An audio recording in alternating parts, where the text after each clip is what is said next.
What a jaunty little tune. Yeah, I don't hear it. Oh, you don't hear it? Mm-mm. Oh, there we go. There we go. Oh, it's got a real islands thing going on. Right? Yeah. I wanted it to be super. Does it seem too Christmassy, you think? No. Wow, Nicholas Morrow got to us on time. He made it. Wow. First one in chat. Nicholas, good to see you. You are. Finally here at the beginning.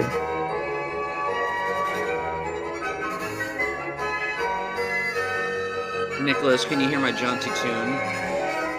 I'm not sure how I feel about it. It feels a little too Christmassy, honestly.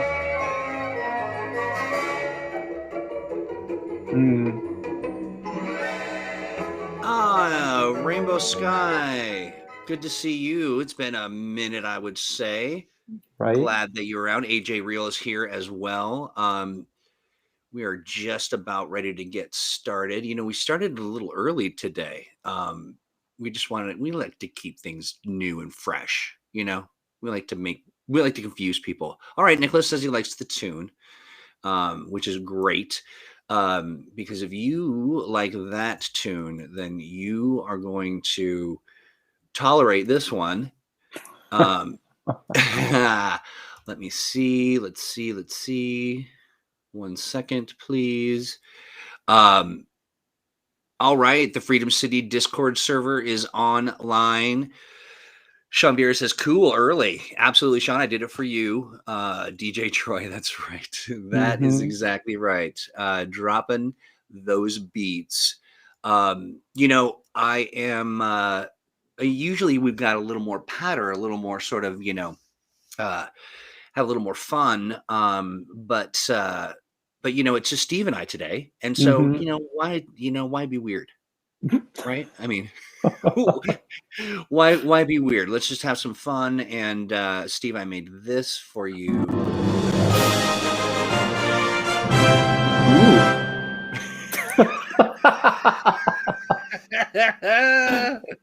That's great.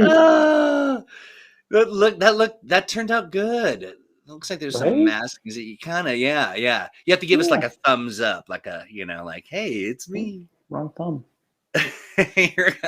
Put it next to your head, like a. I need to like mirror Fallout my Boy. screen. There we go.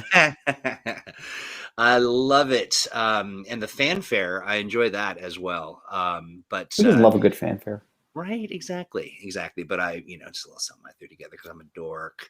But it is Mutants and Masterminds Monday. That means that we're hanging out with, the crew. We're just, it's Steve and I today because Alex and Crystal are off saving the world in some capacity. I'm sure it involves like a cranky corgi and the need for a fancy mustache. It's only fair. I mean, they were filling in last week while I was, on assignment at Gen Con. So, fair's fair to trade off Mondays. That's right. Yeah, absolutely. We did miss you, and we are going to kind of make up for some of the missed info. We're going to talk about the nanomorph, right? Am I saying that right? Yeah. The nanomorph, and we've also got your big brain that we're going to pick and ask a bunch of questions about mutants and masterminds, or just anything. Like maybe folks just want some life advice. Maybe they want to make an investment. Maybe they need some tax counsel. Right. Maybe they need you to help them with a legal issue. I mean, you can do all of that, right, Steve? Yeah. No. No, we probably wouldn't do you very good to depend on any of us for legal advice. For any of that. No, I'm a rules lawyer at most. That's right. But you could arbitrate a Mutants and Masterminds dispute of some kind. People think that I can. Well, I think that you can. The outcome could be, wildly varied, dependent upon. Yeah. But absolutely. Campaigning help, says Nicholas Morrow. Absolutely. Sure. Yeah. Give me your campaign problems. Yeah, absolutely. I'll do my best to solve them. Yeah, I'm thinking about a congressional campaign that. No, I'm just kidding. Yeah. Yeah. But yeah, so welcome to Mutants Masterminds Monday. Of course, I'm the disembodied voice of Troy, who sits, and I counted my ums on the last program, and Hmm. it's a wealth of ums. I am rich with ums.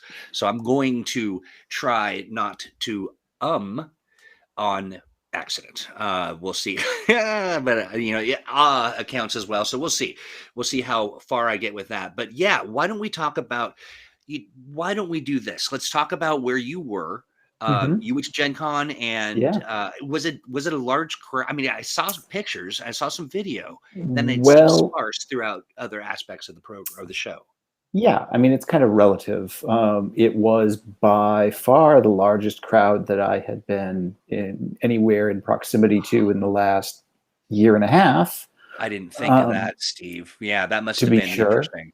Yeah. But yeah, Gen Con, placed restrictions on attendance in order to limit crowd size, and made an effort to, you know, uh, ensure that there was a greater amount of spacing and all of that sort of a thing.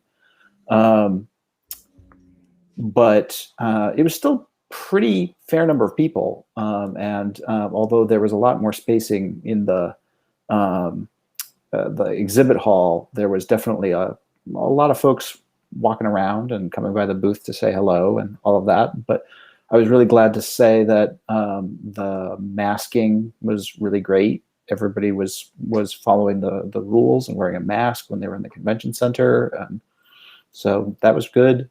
And everybody was really, patient and understanding, as far as that went, about the circumstances. So, and really, everybody was really happy to be there.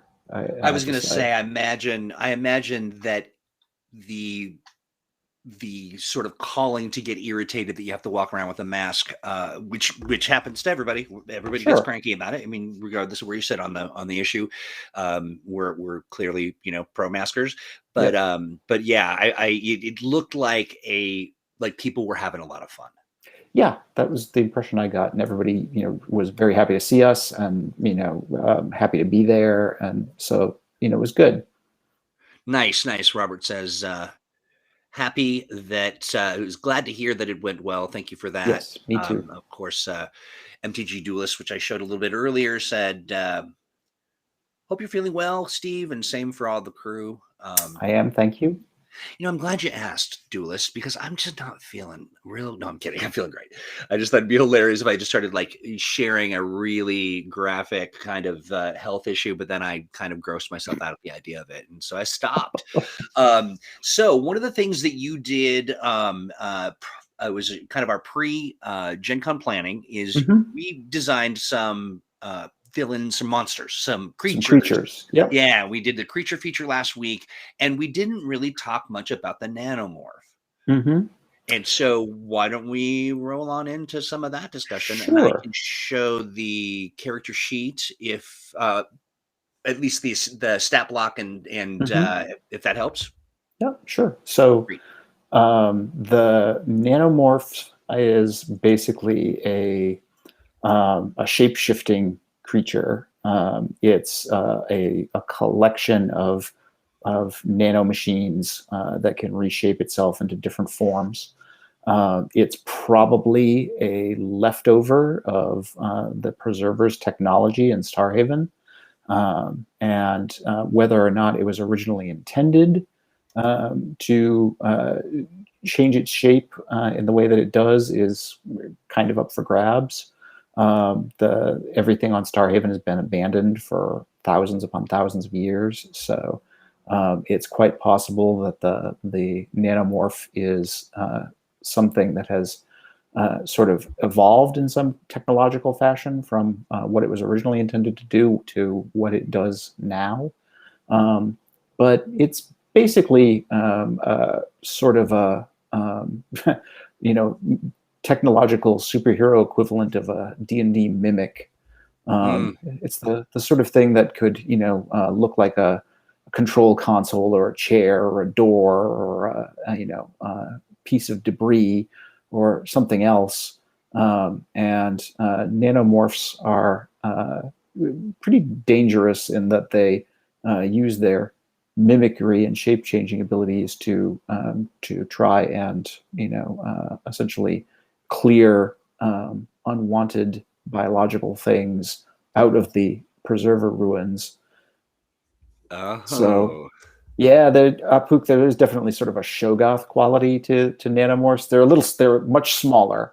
They don't have the like titanic quality of Shogoths. Although who knows, in the depths of Starhaven's ruins or in the ice tunnels beneath the city, maybe there are giant nanomorphs. We also don't specify whether or not there's only one nanomorph or there's hundreds of them in Starhaven. That's pretty much for the game master to decide just interesting. how So how much of a problem they're going to pose. right? How big are they? The assumption is, given that we don't describe the nanomorph with any inherent growth or shrinking, that it's normally fairly human sized, but with Gotcha. its shapeshift variable, it could potentially grow bigger or smaller as far as that goes. So it might have the ability to consume additional matter and get bigger, or shed some of its mass to get smaller. I like it. And so to that end, do you have some creative thoughts as to, how people might incorporate this this creature that has been created really Mm-hmm. with a lot of latitude? Well, I think that there are a lot of different options. The main concept with the nanomorph is to provide a sort of a creepy monster hunt kind of approach, where there's something weird going on within Starhaven. Maybe the settlers have moved into a new area of the city and have begun exploring, and they've woken up this nanomorph, and things are going missing. Maybe people are going missing. Maybe Hmm. there's sabotage of one kind or another that's happening, and the heroes are the ones who are starting to look into it. But because the nanomorph has all of its camouflage abilities, and it can shape change and it can appear to be different things, there's sort of that creepy working your way through the ruins looking for this thing that you don't know what it is, and occasionally catching that glimpse of movement, or that evidence that something has passed through here, or that whatever it is has sort of eaten through a door, or that sort of a thing can create that tension as the heroes are trying to track the nanomorph down. And once they've finally seen it and have a sense of what it is, then there becomes the question of also how do they trap it or find some way to overcome it, disable it, capture it, destroy it, um, whatever it is they're going to do to try Wring and it, deal with it.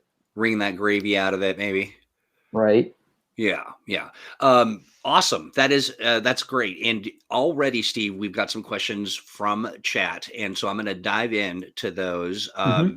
Now, I'm telling you, some of these are coming from who. So they're Sure. going to be they're going to be arduous, which is what the with the you can't have a Sean without some arduous. Just kidding, Sean. I love you. Here's something. So funny thing, he says. Mm-hmm. Oh, this is had two RPG books come in the last non-GR, and when I opened the credit pages, guess whose name was there? Steve. Few RPGs have not seen his such. Yeah, how many have you done? I mean, how like do you have a Oh, count? depends on how you count them. I mean, books that I have credits in, well over 100. But which point I stopped counting. Um, Right, right. Games that I am, like lead design on, just a handful, really. Gotcha. Yeah. I mean, just a handful of massive IPs that You know.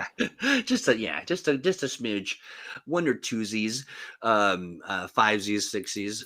Sean, Sure. this is Sean Duggan's question. Speaking of, the covering fire option for multi attack says it gives cover for the target Hmm. unless attackers take a free attack. Is that full or partial cover? I usually consider it partial cover. And so how does that play out then? What's the difference? Why what is Sean after? Kind of So determining. there's an aspect of multi-attack, where multi-attack is basically an attack that is like an automatic weapon. So you can sort of spray fire Okay. the attack over an area. And one of those things that you can use it for is covering fire. Essentially, you lay down, fire from the attack over a given area in order to encourage your opponents to basically duck, and provide your allies with some cover so that your opponents have a harder time attacking them. Looted Um, shares some thoughts too on the subject. Let's see. Multi attack. I've used it giving the heroes the option to take cover, losing their action as part of a skill challenge. It worked out really well, luckily for the players, as they stood their ground and took 3 auto hits from assault. yeah. Yeah, that's great. And I I want to encourage other folks to share your questions. We've got Steve's brain here. We also have a question that it strikes me as a little broad, but Nicholas is our buddy, and so we're going to Mhm. let Nicholas get away with asking this question: How would you run an origin adventure? Okay. Well, I mean, there are a lot of different options as far as that goes. It depends on whether or not you're talking about the origin of a particular individual hero or character, or the origin of a group of characters who have a shared origin in some fashion, or the origin of their team as a group. And those are all possible origin stories. I've done lots of different versions of origin stories. As far as that goes, I've done adventures where there's a time travel element to the adventure, and the characters have to actually visit all of their origins, because there's a time traveling villain who's trying to undo their origins and prevent them from becoming heroes. And that sort of puts things front and center, in terms of making the character's origins part of the ongoing plot. You can do, a story that sets up, characters for a group origin. The beginning, the kickoff to Emerald City Nights does that. It has the Silver Storm as a single origin event, and is an opportunity to basically give all of the characters powers at the same time, but not necessarily the same powers. So they all getting their powers at once. A lot of other people who can be potential villains also gain their powers at the same time. So that's another option as far as that goes. I find that if I'm looking for a simple sort of team origin, it's just the big threat that gets all of the heroes in the immediate area to show up is a great place to start. But you can build out a more detailed storyline that gets all the characters together if they're all investigating the same thing, or they're all have a common interest in something that can bring them together. I gotcha. How much work would you do with the table on an origin adventure like that? I mean, is that a something that you would do for a group that you intend to hang out with for a few Mm-hmm. sessions, or Yeah, I mean, unless I'm specifically running a campaign that's based around or needs an origin adventure to kick it off, I would talk to the players and find out where their interests lie as far as that goes. Some players are, super interested in playing out origin stories. Other players would rather just get right to the sort of meat of the campaign and skip over that stuff. So I have done it both ways. I've done campaigns where the players were much more interested in just, like, okay, you're already a team, They we want to can hit that. decide Yeah, they're we gonna. can Yeah, decide how you all met and all of that, but you're together, you're a team, it's established. Let's just get to, the team's adventures. right, right. And other groups are much more interested in that the dynamic of how the characters become a team and want to play that out, or want to play out how their characters gain their powers, and things like that. I've done campaigns like with Paragons, where we talk about the whole process of empowering characters, where we've started the characters as normally unpowered people, and having the incident that that basically leads to their powers happen in play, and having them decide right then and there basically what their characters' abilities are going to be.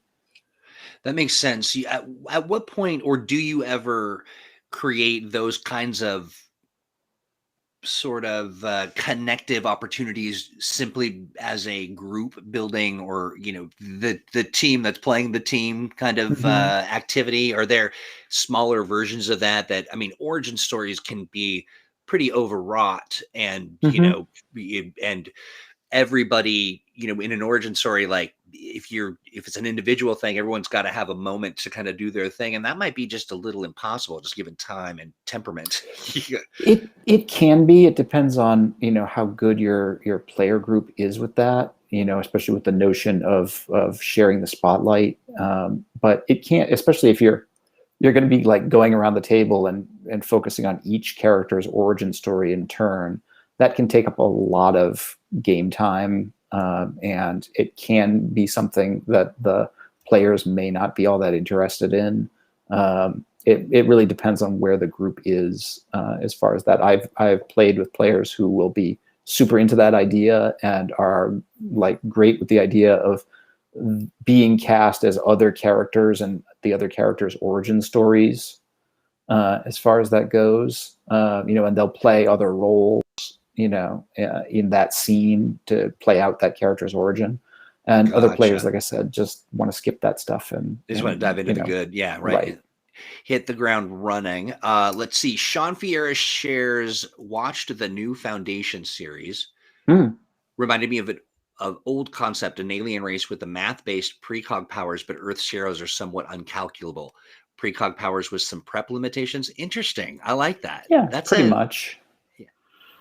Pretty much. I mean, aliens with mathematical precognition as non-player characters and potential adversaries are basically just a big plot device yeah. anyway. So I mean, you could just say that they often seem to know in advance what's going to happen, but like you said, the heroes are some strange X factor that they can't account for, which is probably the reason the aliens want to capture the heroes or eliminate them, because they're messing up their math. Right. That's right. They do not compute. The tally is off. I like that. So, and a question that I had real quick as I grabbed this, it I'm wondering, let's see. Hold please. Mm-hmm. Stop and then restart. There's uh there's some question from, people who are quite they're quite concerned about our ability to sort of keep the thread. Is our timeline, is what we say on Mutants and Masterminds Monday, is it canon? And if Mm-hmm. that is the case, then what about this? Right. Right. I mean, it just seems like something that is pretty Uh, important. That, of course, is the Pike Piper, mm-hmm. who is Clearly, I could. the Pike, mind control Pike, who carries a pike. That part was hard to figure out. I couldn't quite. Right. I figured, maybe it's holding it in its whatever fish equivalent there is to a cloaca, but I, I feel it looks good to me. That is so Mm-hmm. canon, at least in my universe. AJ Real says, well, if you like that, then you're gonna love. Yeah, I got Right. sometimes I get bored, Steve, and I have to do some things. And I laughed so hard. I'm doing some cut ups and some things Mm-hmm. for video editing and stuff for some future kind of stuff. That I also want to release some things on Instagram, but it's a little different in the way that it's laid out. And so Yeah. I'm doing some editing, and I am I'm a delight, of course, but listening to all of us just when we're cutting up is a really really is great.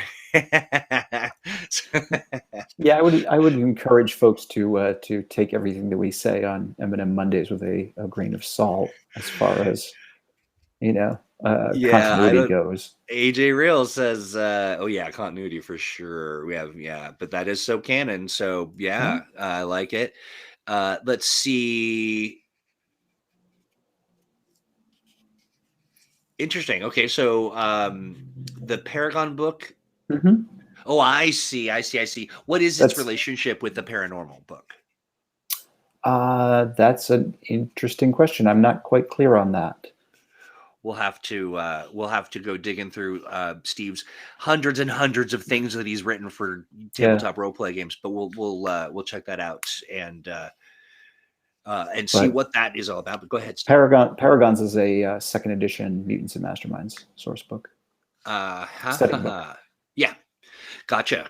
And then let me see if I have the other thing that I had a question about. Now, I thought I shared this, but I can't remember, Steve, if I just shared it with you because I don't know if aesthetically, it would fit primarily Hmm. because I want uh I want to impress Crystal because she's brilliant, and I don't Right. want to, We all I want to don't want to. impress Crystal. I mean, Yeah, right. Absolutely, and I don't want to anger Crystal. I mean, Crystal's mm. always as nice as you would imagine her to be. One moment, and a joy to work with for sure.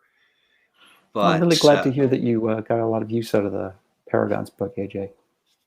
oh yeah. AJ says the Paragon campaign is what I based my many years long game on. It's a great source book. Thank you. Nice. Glad to hear that. Nice.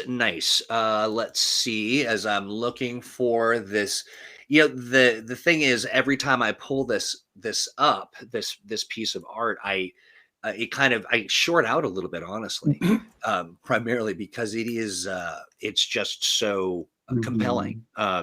People will know what I'm talking about once they get to lay their eyeballs on it. Let's see. There you Oh, yes, go. the Mind Chicken. The mind chicken. And what I like about this is that I actually gave the mind chicken a mind on the outside of its head. So like I imagine that it just kind of has grown this sort of really big Hmm. human mind. Right. Yeah, and so my question, oh, I get it. Looted is talking about something else entirely different, or not Yeah. different than we So, presumed. Yeah. so looted. I think that what you're pointing out is that in the Paragon's setting, the term paranormal is pretty commonly used to refer to anything weird, but particularly people with superpowers. And paranormal is just one of the common, terms for that. Very few people, in spite of the name of the book, refer to people with powers as paragons. It's also in use, but paranormal is a lot more common. Yeah, But it sounds also like Paragons is a much better book title. yeah, So right. And it sounds also like we might have some error. Like it's maybe there's some text that it's has believed possible. just yeah, I mean, It's possible. trust, it is possible, my friends. We'll take a look. Oh, John says she's a big meanie. Crystal is not. Crystal is kind and gentle as long as you don't cross her. That's right. That's right. And Absolutely. frankly, if So you do, then you get what's coming to you.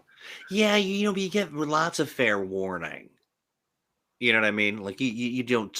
It's the link description. Okay, so thanks, Looted. I'll look into that. It Yeah. sounds to me like we uh So yeah, we'll dig into that. That's a unfortunately looted. My brain is so very very small that it's challenging to read such a wall of text, and we would be able to Hmm. show it. But Yeah. Looted asks about discussing churches Hmm. for paranormal and Yeah. as well as the Yeah. supernatural and nightmares. The Paragon's book goes into all of that. The religious implications of people with superpowers, the notion of whether or not those powers might be supernatural in origin. Certainly, there are some people who Oops. believe that they are, and act as if they are. But one of the things that we did in Paragons was to leave a lot of those things up to the individual game master and group to decide for themselves as to whether or not paranormals who think their powers are magic are right or not. One of the things I love about what we do as a company, and I have to imagine, Steve, that you've had a lot of influence on that these tools that we create for people to get together and enter, sort of a world outside of their imagination and Mm-hmm. but that incorporates them and includes them. It's pretty amazing how well these tools are constructed and how much space there's given for people to fill in the blanks, and Mm-hmm. the process just encourages that thoughtfully. um when Well, you did yeah, you and borrow some. that? Go ahead. Sorry. Well, I was going to say, and some do more of that than others. One of the Right. reasons we did Paragons the way we did was because Freedom City is such a detailed setting, and is just sort of presents everything as fait accompli, as the way it is. Um, and while game masters obviously always have the final say in including or not including or changing things in any published game world, some settings provide more license to do that than others, and more explicitly say, hey, we're leaving this up to you to decide. And I think some people like that level of license, and some people don't like it, because they'd rather have at least something to decide to change rather than having it Right. left undecided. Yeah, but I find that those undecided bits are actually very purposeful Hmm. opportunities to build sort of creative capacity in people who are telling these stories and walking people through these experiences. I find both, and actually in some of our other lines, and well, all of our other lines as well, there is just this very artful way of ushering people into their own creative space, but giving them Hmm. enough of those tools so that they're not left to sort of feel like, here you are in, this fantastical world. Now create, without any sort of Hmm. backstop. But I really enjoy that. It's something that I've, especially, sitting with Owen and reading through Fantasy Age and seeing the tools and the depth that they go to sort of establish a place and a tone and character and characters, while leaving enough space for players and GMs to flex and have some fun. I think that's really impressive. Hmm. Let's see. Matthew Tyler asks the impossible question. Getting back to Starhaven, when can we expect the finished source book to come out? I would say not until next year. Yeah, well, yeah, At this definitely. point, we're Definitely. still working on components to it, but think production times being what they are, I'm guessing that it's probably going to be in the. Honestly, I can only say as broadly as the first half of next year, probably. I think that's fair prognostication. Mm. So not necessarily soon, but not so far away that it can't be, Oh, relatively it'll close. be here before you know it. That's right. That's right. Let's see. This is great. Robert says, I remember watching the first season of Heroes not long after Mm-hmm. I got my M&M first edition. Yeah, same. I did the same exact thing. Yep. Book, and making tons of characters, all of them very mechanically broken. Were very mechanically broken in hindsight. So that's a good question. people who are embracing, we love new folk, and we love people who are just sort of exploring, Mutants Hmm. Masterminds and the mechanics of it all, and that's an exciting space to be in. I would be sharing that space with you as I continue to learn more about Mutants and Masterminds and the functionality of it all. But is there a good litmus test for, if you are, because everybody's creating those, that's the first thing they do is create a bunch of Hmm. these heroes that they've thought of, Sure. and sure, they're going to be rough around the edges, but what are we doing? Like, what is there a way for a person to kind of get to understanding whether or not what they've created is viable? Well, I think that our power level guidelines provide some useful, sort of Uh, metrics as far as that goes, at least in terms of the, primary abilities for combat and for skill use that are the kind of things that are going to most come up in a Mutants and Masterminds game.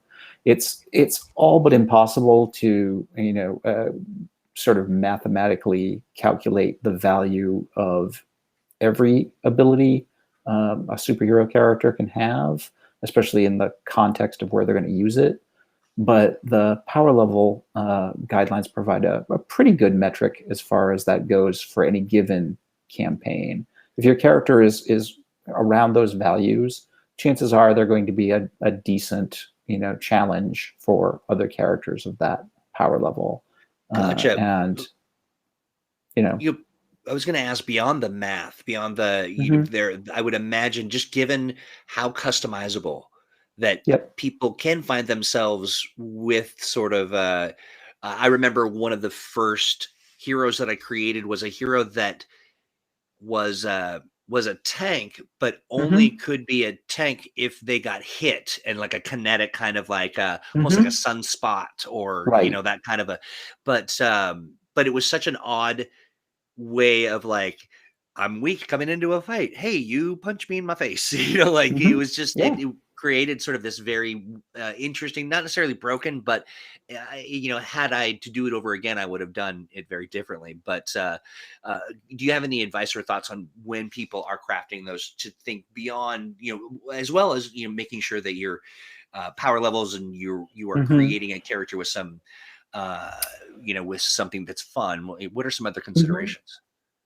Well, I think that for most RPGs, it's making sure the character is somewhat well-rounded in some regards. That's something that's a little bit more gamified than a lot of comic book characters. Um, you know, um, Possibly, seeing that the characters fit together as a group fairly well in terms of covering their. Yeah, generally, if you're dealing with a energy absorbing character, that's what's going to happen is you're going to have your teammates punch or blast you so that you What's can funny, charge up. Dustin, that's exactly what happened. Yeah, It was that's what exactly always happens. that's exactly right. That's great. And you're going to want to make sure that the character has some balance in terms of offense and versus defense, some useful skills or abilities, possibly some movement abilities. Unless you're okay with hitching a ride with the characters who have them. Possibly some sensory abilities or the like. But something that gives the character some use in different situations. Or again, fills out the character's role in the group, whatever that might be. Whether your character is more of the the tank or the blaster or the investigator or the skulking stealth character or the like. Steve, how much time do you personally spend on the character, on the emoting, and the the nature of the what would it be, sort of the personality and some of that Hmm. RP component? Do you do a lot of that? A fair amount. I mean, I think that that's to me that's the most interesting part of the characters is their personality and their backgrounds and their goals and all of that. Even fairly inventive, packages of powers are only so interesting for so long. Right. as far as that goes. And the thing that really differentiates a lot of hero characters is who they are as a person, basically. So I think that's interesting, as far as that goes. I think that I try, at least as a player, not to get too invested in my concept right off the bat, because I also do believe that characters evolve during play, and the way you learn the most about a character is by playing them. Um, Right. so, I try to keep especially in the very early part of a campaign, keep my concept of the character loose enough to adjust if I'm playing the character and I discover, oh, they're kind of different than I originally envisioned, or the way I originally envisioned doesn't quite work, but this other way works a little bit better, to kind of tweak that. So when it comes to that aspect of it, I love complications. Is just really Mm-hmm. a fascinating thing for me. That sort of what is the thing that is self-limiting? That Right. there's fear of spiders or a milk allergy, maybe. My question for you is. uh, is there space for people to, or should there be space for people to consider their complications and evolve them over time? Oh, absolutely. Yeah.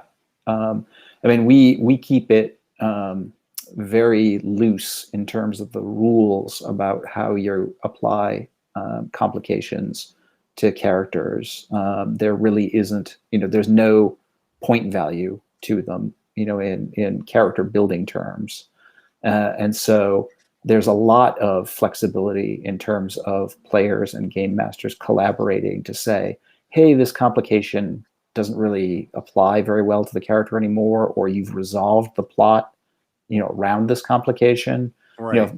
My complication is I want to find my missing scientist mother, and I do eventually. Well, then obviously that complication doesn't apply anymore. But if I have found her and also discovered my missing scientist mother is also secretly my arch enemy, then I have a new complication. That's right. That's right. Yeah, absolutely. Or maybe you got some good therapy. That's always fun to role play with your GM. Just you, Hmm. just you Yep. have some therapy moment right there in front of everybody. I love it. Justin Yeah. says flaws make good characters, and that's the truth. Flaws absolutely make interesting characters, Sean, and oh, go ahead. are the ideally, at least some of the characters' complications should be the things that will either be the things that will encourage them into action, that will, when that sort of thing comes up in the game, it will motivate them. It's particularly why we make motivation one of the required complications. And also some of the complications will provide those lines that the characters won't cross. And so, at the very least, when those situations come up, it will be a difficult choice for them to make. Yeah, Apook is the one that really got me kind of plugged into why complications could create such rich opportunity to have fun Mm-hmm.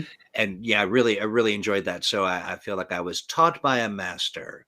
Yeah. Sean asks, have you heard of Sly Flourish? Mm-hmm. Think the lazy dungeon master tips can work with Eminem. I haven't read all of Sly Flourish's Lazy DM material, but a lot of game master advice is fairly universal.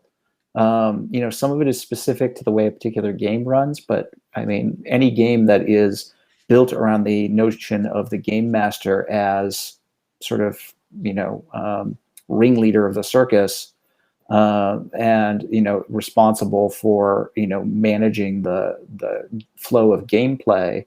uh, that advice tends to apply across game systems pretty well. I do love that trope. David Body shares of the arch villains also make good characters and Hmm. good handles Yep. to grab and motivate the characters. Yeah, Yep. absolutely. So much fun to be had there. Well, especially if the characters have some strong stake or feeling where the arch villain is concerned. I Yeah. mean, an arch villain who simply hates the hero and wants to destroy them is okay, as a comic book trope.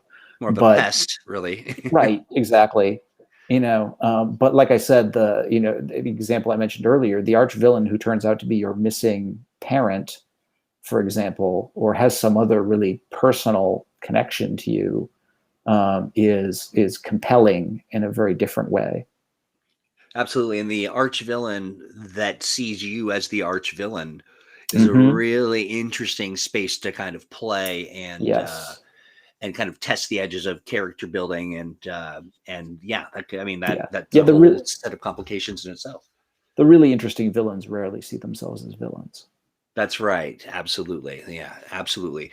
Let's see. So um we are okay. Good. We've got some time. We've got about 15 Yeah. minutes before. Okay, good. I usually when I'm really getting into this and we ramp up, that's when I look and I see we That's have when 2 seconds left.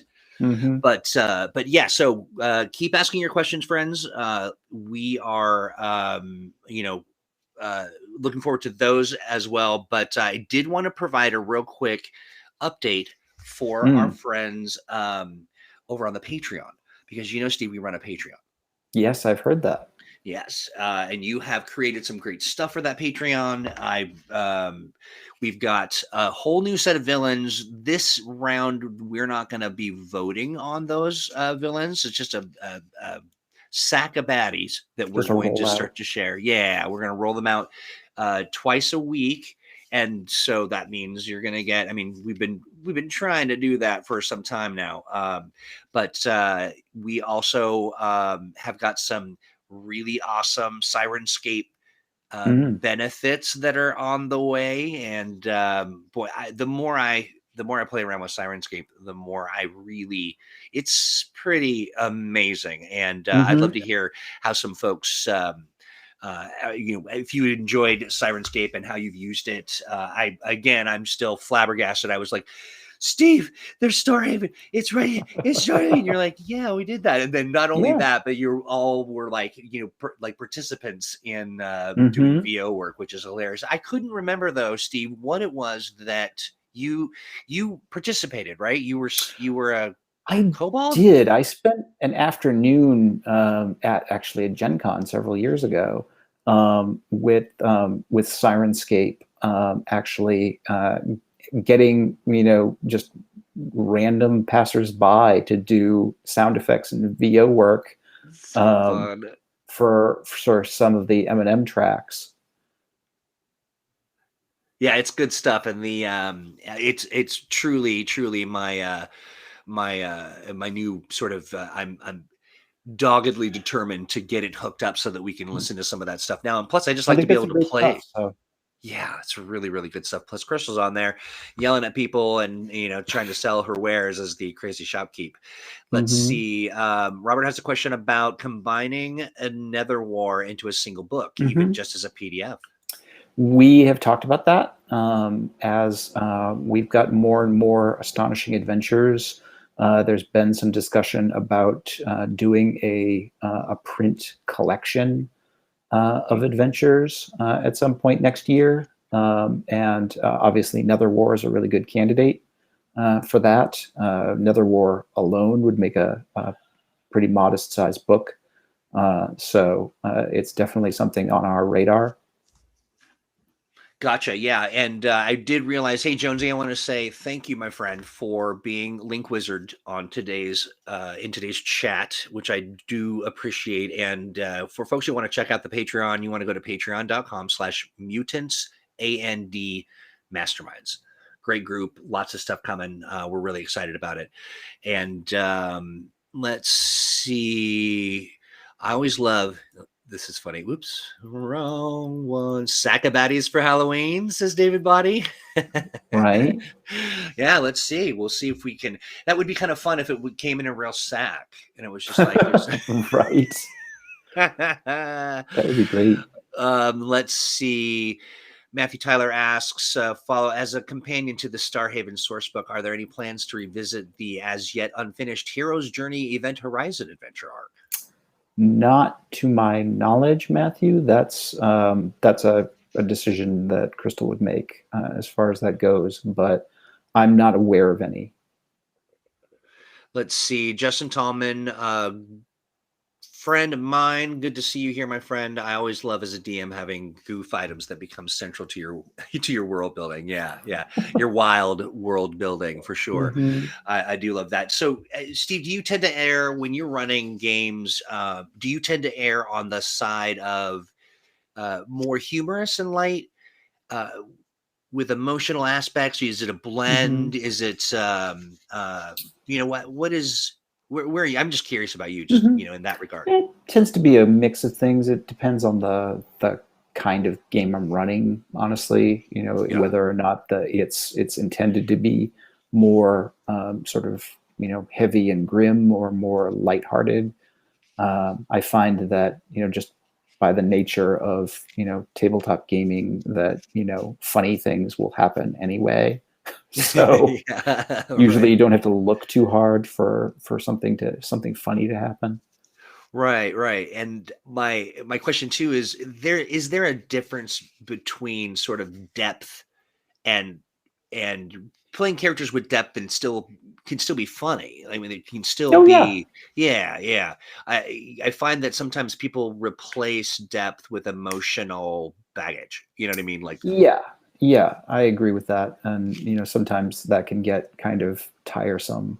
right, that's right. Yeah. And I like to, especially if I'm running a long-term campaign, I like to vary things up a bit. And if we've had a long, dramatic, multi-part adventure, sometimes it's good to just do a change of pace, lighthearted, kind of fun, story with really low stakes, Right. so that everybody can just have a few laughs and um, lighten up a bit. Yeah, and have some fun. Absolutely. Yeah. What I had a question too. So we've got, speaking of Patreon stuff, one of the things that we've got a couple things we know that we need to get some folks.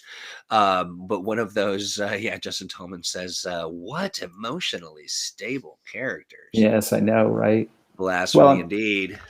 comic books are basically soap operas, so everybody's got constant, ongoing drama.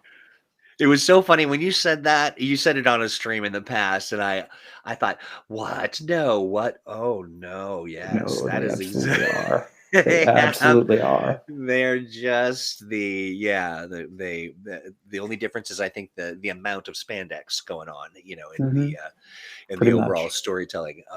So as far as Patreon stuff goes, I know that you had some thoughts about. I know we probably want to run a game at some point in the future, Hmm. live stream, maybe grabbing some people. I really liked the one that we did with what was it called, Day in Midtown?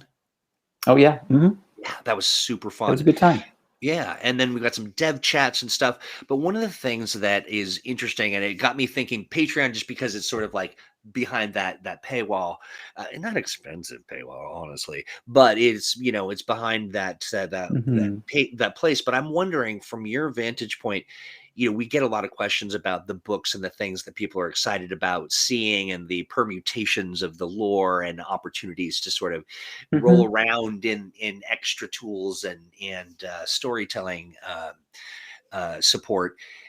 Is there a thing that's on your list that you have to say to yourself, "Oh yeah, no, yeah, no, that's not going to work," or I'm not going to be able. That's a project that I can't do, Steve. That's not on the Hmm. docket.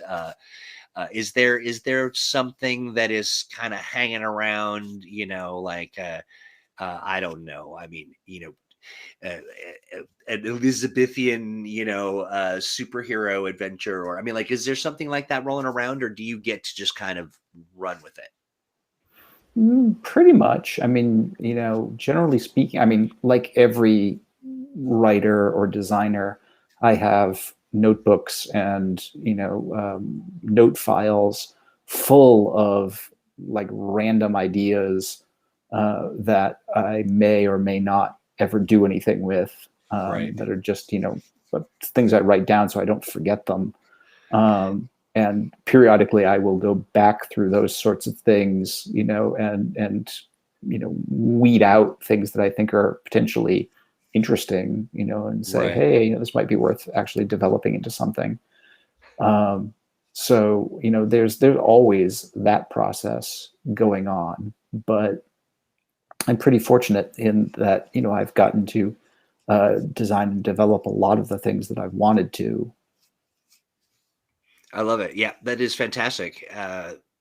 Steampunk pirates. Steampunk pirates. Mm-hmm. That's exactly right. That we had some of those, didn't we? What kind of steampunky? They're robot Well, pirates. robot pirates. Yeah, They they were weren't more. running on steam at all. Yeah, they were more singers, really. Yeah, it's true.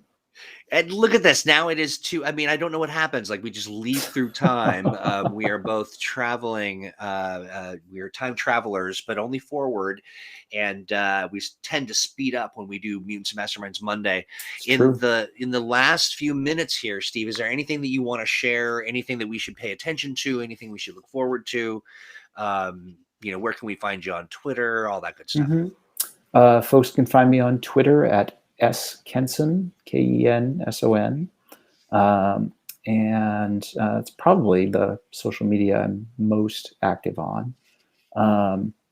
And Jonesy points out that the Untold Stories project Netherwar stream is on tonight. That's right. And tomorrow night is the kickoff of the Emerald City Knights campaign. So lots and lots of M&M streaming going on for folks who are interested in checking that out. There really is. And more people, I love this, more and more people are diving in and engaging. We've got, for instance, our pals over at Weave the Tail, which they're at Weave the Tail on Twitter. They've yesterday they did their episode 2 of Paradise City Stories, and it's so great. It is awesome. I love the fact that part of my job is that I have to watch this stuff. It's so fun. It's super, super, super fun. Upcoming danger zones, asks Sean. There are upcoming danger zones. I honestly can't tell you which ones they are because our ops team does all of the scheduling. So we finish the danger zones, we hand them off in batches, and ops schedules them. So I'm not exactly sure what is scheduled next. Next up, and it should be very, very soon, if not, we're talking a matter of days. I believe that it is Danger Zone nursery rhymes. So it's going to be Old Mother Hubbard's shoe, I believe. That is not a danger zone. I think it's coffee. Do we do coffee already? Is coffee Did we do coffee released? Shop?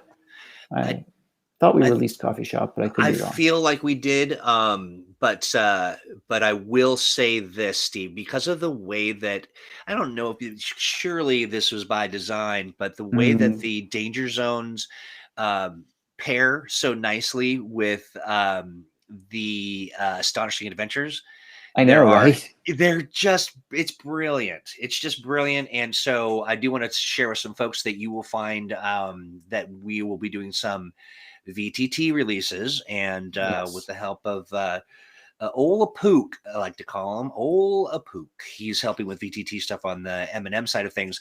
I think we've got a nice pairing, if you will. We're kind of like superhero sommeliers, pairing the perfect danger zone with your Astonishing Adventure. Coffee Shops is out already. Thank you, Apook. We'll figure it out. I don't know. We may run out of time before I can tell you. But yeah, that we will be doing a release fairly soon. And Squire Cortez asks a very important question, which is any upcoming Danger Mouse releases? Alas, no. Yeah. And then yes, Danger Zone Tea Party. That will be harrowing, no doubt.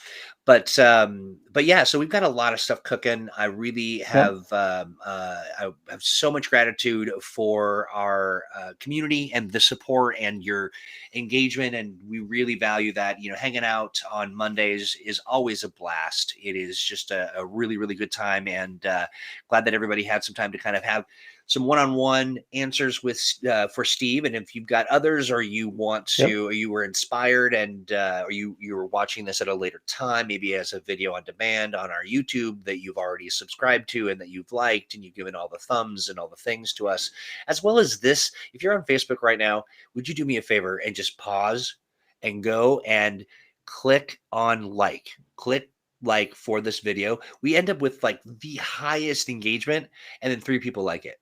But I know it's not because you don't like it. It's because you've liked the heck out of it with your Hmm. comments. But Once they Facebook get is, distracted, and they don't remember to yes, like it. absolutely. So take some time right now, give it a like, and that helps us out a tremendous deal. Make sure that you find us over on Twitter. We are Green Ronin Pub, and you will find us on YouTube as well. Subscribe, leave a comment, say, hey, how you doing? But also send us an email. You can send us Hmm. an email at letsplay@greenronin.com, and you can ask any questions on your mind. You can, ask for arbitration. You can pitch a character idea. You can, 400 or 500 words of compliments for us. That's Sure. great too. I mean, we'll accept all of that stuff and even some criticism as well, but only in light doses and only on the days that don't end in Y. But no, truly, send us a note and we'll be happy to chat with you. We've got lots of cool things coming up. Check out the Patreon at patreon.com/mutants and masterminds. And then, of course, we do this every single Monday. We've done a really good job of Hmm. of keeping the beat alive. And we also do Thursdays with Owen Casey Stevens, who is the nicest guy in the biz. And Hmm. he last week we had some internet kerfuffle, and so we Oh had dear. to, yeah. It turns out that our dear friend Owen was trying to connect to the neighbor's Wi-Fi, and and so it wasn't having much luck, Hmm. which explains a lot of the connectivity issues. But we will be up and running, and we'll see you next week, or I'm sorry, next Thursday, not next week. We'll see you next Thursday for Thursdays with Owen Casey Stevens, right in the same spaces. It's 2 p.m. on Thursdays, and we have a lot of fun there as well. Also very inspiring, and thank you so much, AJ Real, for the compliments. Thank you, Ol Mm. Apook, for being Ol Apook, Rainbow Sky. Thank you as well, and Yeah. Steve, thank you. Thank you for hanging out. It's Pleasure as been a lot of always. fun. And you know what? They get a bonus minute. That's what we do. We come in early and we Right. leave That's the them. kind of value we provide. That's exactly right. That's exactly right. Timed it to the minute. Thanks, everyone. Have a great rest of your week. And we'll see you Thursday and then next Monday when we're back to, I think we'll have the whole team with us then. But take care. Bye bye Take now. care, everybody.